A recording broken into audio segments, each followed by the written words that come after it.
오늘 이 본문 말씀은 우리 주님께서 약속하신 오순절 보혜사 성령께서 강림하셨을 때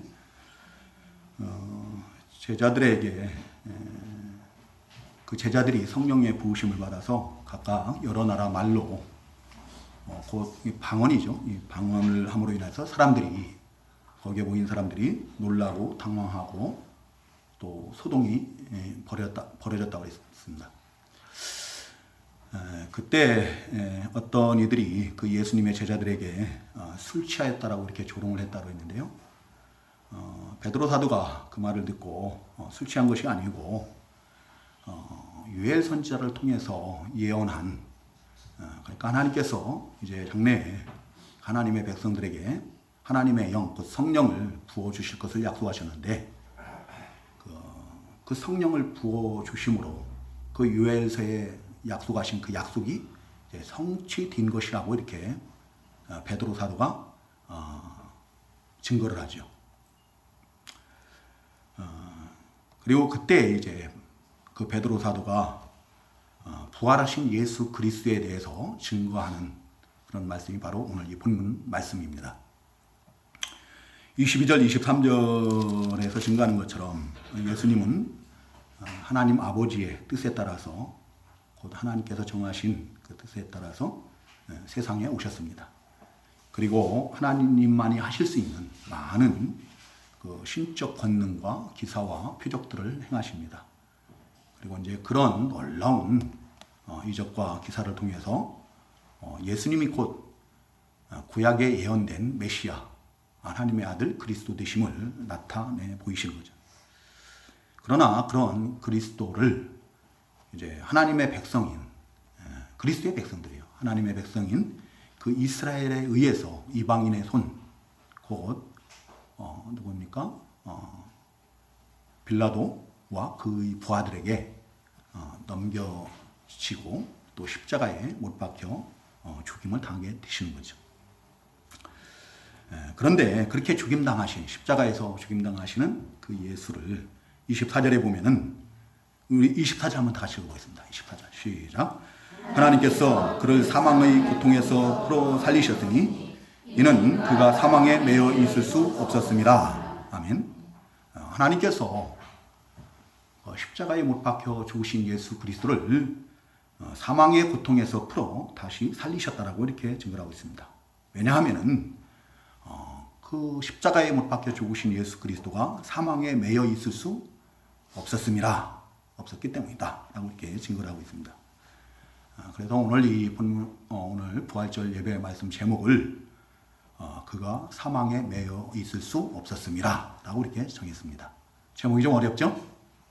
그래도 제목을 잊지 마시기 바랍니다. 주한이 질문할 거 있어요?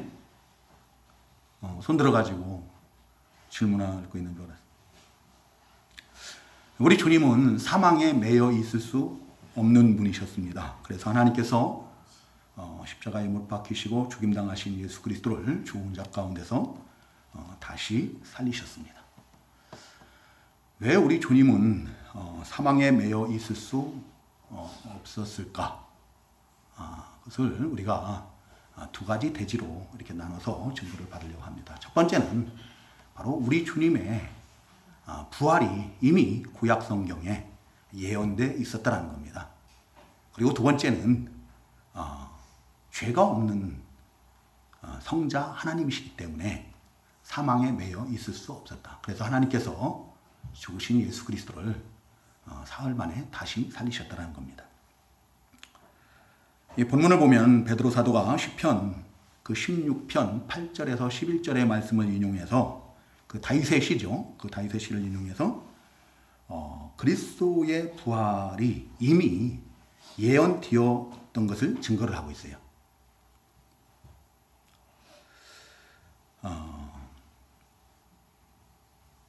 뭐라고 예언을 했는가? 어떻게 예언됐는가 하면은 그 27절이죠. 오늘 본문 27절. 그 다윗의 그 시 16편 8절에서 11절에 나오는 내용입니다. 우리 오늘 본문 27절 같이 읽어보겠습니다. 시작. 뭐라고 예언했는가? 시작. 이는 내 영혼을 음부에 버리지 아니하시며 주의 거룩한 자로 썩음을 당하지 않게 하실 것이미로다. 아멘. 예. 내 영혼을 음부에 버리지 아니하시며 주의 거룩한 자로 썩음을 당하지 않게 하실 것이미로다. 라고 이렇게 예언을 한 겁니다. 근데 이것이 그 31절에서 증거하는 것처럼 다윗의 왕위를 가지고 오실 그 그리스도의 부활에 대해서 예언한 것이라는 거예요.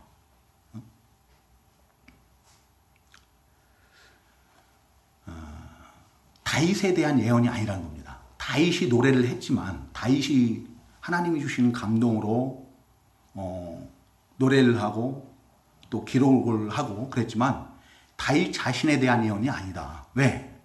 다윗은 이미 죽었고 부활하지 않았거든요. 다시 살아나지 않았어요. 이게 다윗에 대한 예언이 아니다라는 거예요. 그가 음부에 버림이 되지 않고 그의 육신이 썩음을 당하지 아니하리라.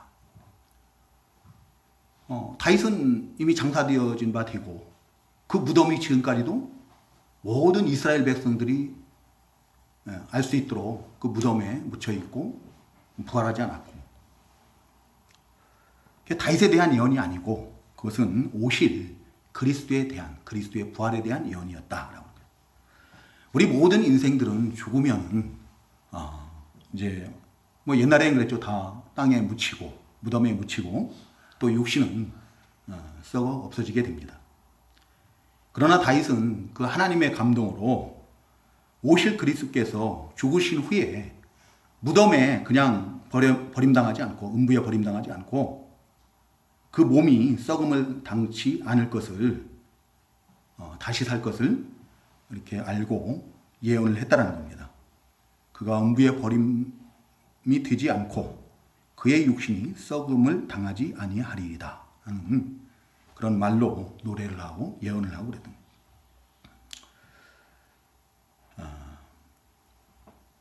베드로 사도는 바로 예수님의 부활이처럼 이미 그 다윗을 통해서 구약 성경에 예언된 것이라는 거예요. 그리고 그 예언된 대로, 그 말씀대로 그대로 예수님의 부활이 성취되었다는 겁니다.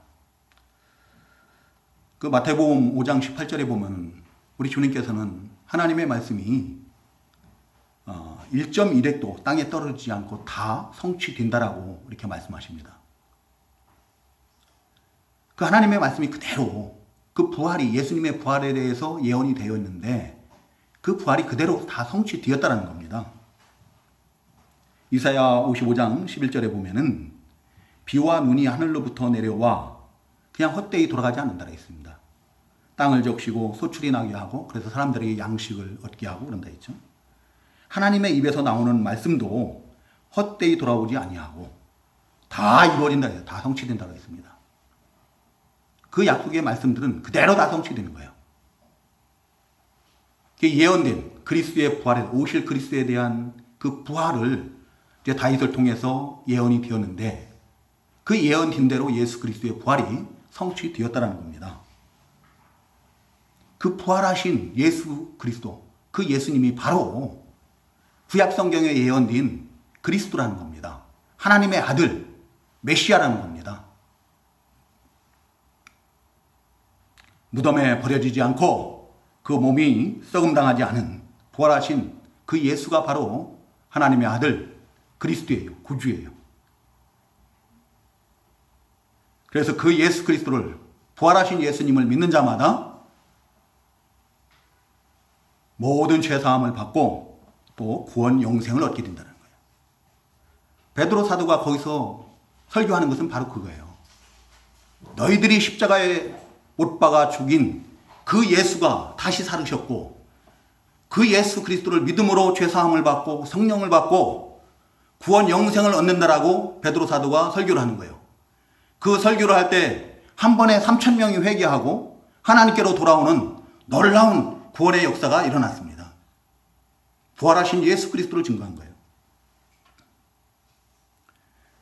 그 예수 그리스도를 믿으면 우리도 우리 주님 다시 오실 날에 이제 그 영광스러운 부활에 다 참여하게 되는 줄로 믿습니다.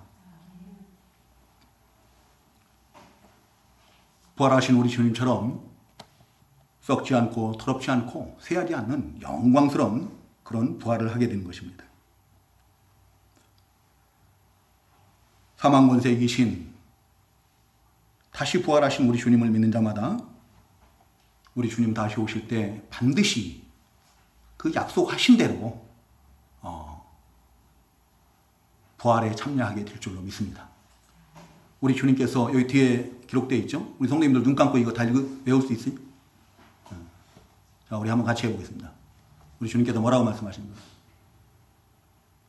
나는 부활이요 생명이니 나를 믿는 자는 죽어도 살겠고 무릇 살아서 나를 믿는 자는 영원히 죽지 아니하리니 이것을 네가 믿느냐? 아멘. 네. 나를 믿는 자는 죽어도 살겠고 부활하신 예수 그리스도를 믿는 자는 부활의 주님, 생명의 주님을 믿는 자는 죽어도 그 몸이 다시 삽니다. 우리 주님 다시 오실 때 반드시 그 부활에 참여하게 되는 줄로 믿습니다.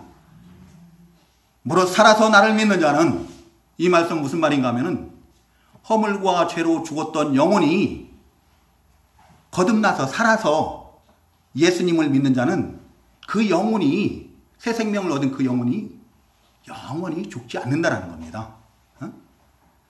부활하신 예수 그리스도를 믿으면은 우리의 영혼뿐만 아니라 우리의 육신까지도 반드시 다시 사시는 줄로 믿습니다. 다시 사는 줄로 믿습니다.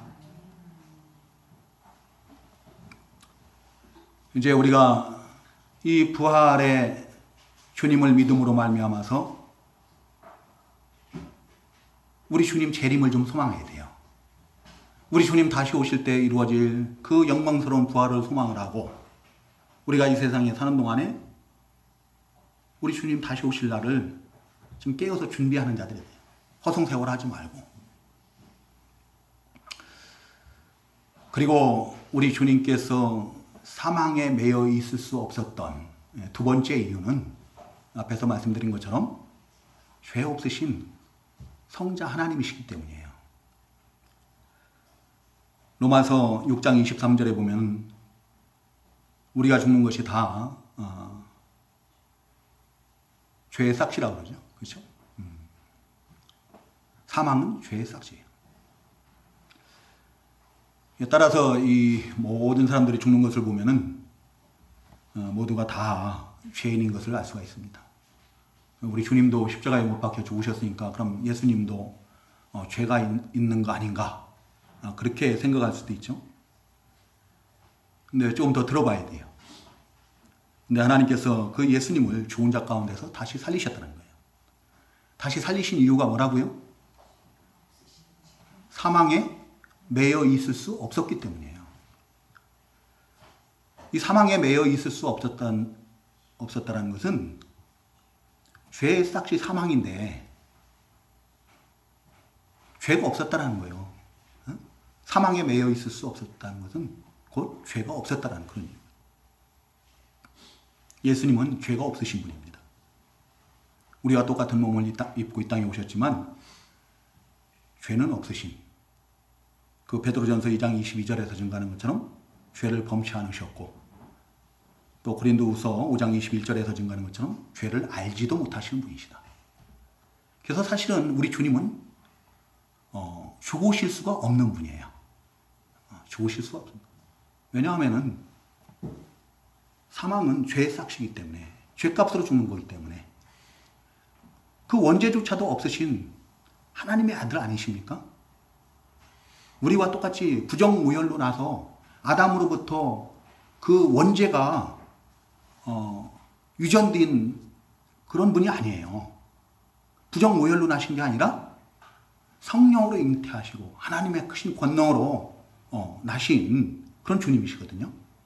그래서 원죄조차도 없으신, 죄를 범치 않으셨었고 죄를 알지도 못하시고 원죄조차도 없으신, 그래서 죽으실 수가 없는 그런 주님이신데 그럼에도 불구하고 우리 예수님은 가장 참혹한 죽임을 당하셨어요. 그렇죠? 수치스러운 그 신명기 21장 23절에서는 나무에 달린 자마다 다 하나님의 저주를 받은 자라고 그러는데, 마치 예수님께서 하나님의 저주를 받은 것처럼 그 나무에 달려서, 십자가에 달려서 그 수치의 죽음을 당하셨어요.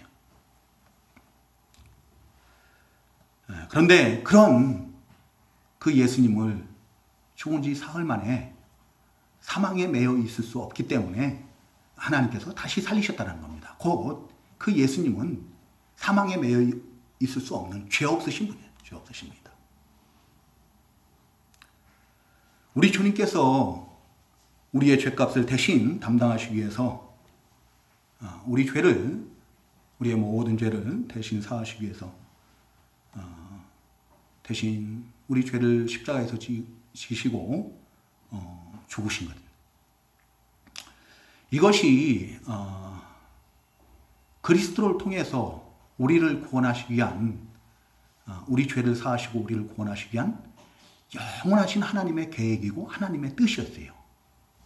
그 영원하신 하나님의 구원 계획, 그 뜻에 순종하여서 예수님께서 우리 죄를 대신 짊어지시고 십자가에서 죽으신 거죠.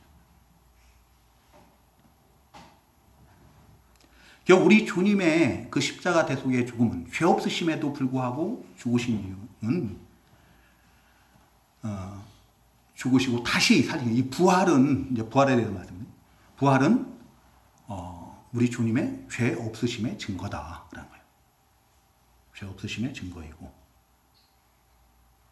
사망에 매여 있을 수 없는 죄 없으신 하나님의 아들 그리스도 되심의 증거이다. 또 예수님의 그 죽으심이 우리 죄를 대속하시기 위한 대속의 죽음의 증거이라는 것을 우리가 확증을 받을 수 있습니다. 그래서 예수님의 부활을 믿는 자들은 말입니다, 예수님께서 십자가에서 죽으셨지만 다시 사신 것을 믿는 자들마다 다 죄사함을 받은 거예요. 다 죄사함을 받은 것이 된 거예요. 우리를 대신해서 예수님께서 우리의 죄를 대신 십자가에서 다 담당하시고 대신 죽으신 거예요. 죄값을 다 치르신 거예요. 이제 다 죄 용서함을 받은 줄로 믿으시기 바랍니다. 내가 예수님의 부활이 믿어진다면 나는 다 죄사함을 받은 자이다. 그리고 에베소서 그 2장 5절 6절에서 증거하는 것처럼 그 부활하신 예수 그리스도와 함께 허물과 죄로 죽었던 영혼이 다시 산 자들이에요. 허물과 죄로 죽었던 영혼이 다시 살았다는 것은 거듭났다는 거예요. 우리 주님께서 거듭나지 아니하면은 하나님의 나라에 들어갈 수가 없다라고 그러죠. 물과 성령으로 거듭나야 하나님의 나라에 들어갈 수 있다라고 했어요. 그렇죠? 구원받은 자라는 겁니다. 새 생명을 얻은 자들이라는 거예요. 영생을 얻은 자들이라는 거예요. 오늘 이 자리에 계신 우리 성도님들에게 이러한 믿음의 은혜가 있기를 우리 주님의 이름으로 축원합니다. 베드로 사도는 그 부활하신 예수 그리스도를 증거하면서 자신과 또 모든 예수님의 제자들이 이 일의 증인이라고 이렇게 마지막에 하는 것을 볼 수가 있어요. 이제 오늘날 부활하신 예수 그리스도를 믿는 우리가 부활하신 예수님의 증인이 되어야 할 줄로 믿습니다.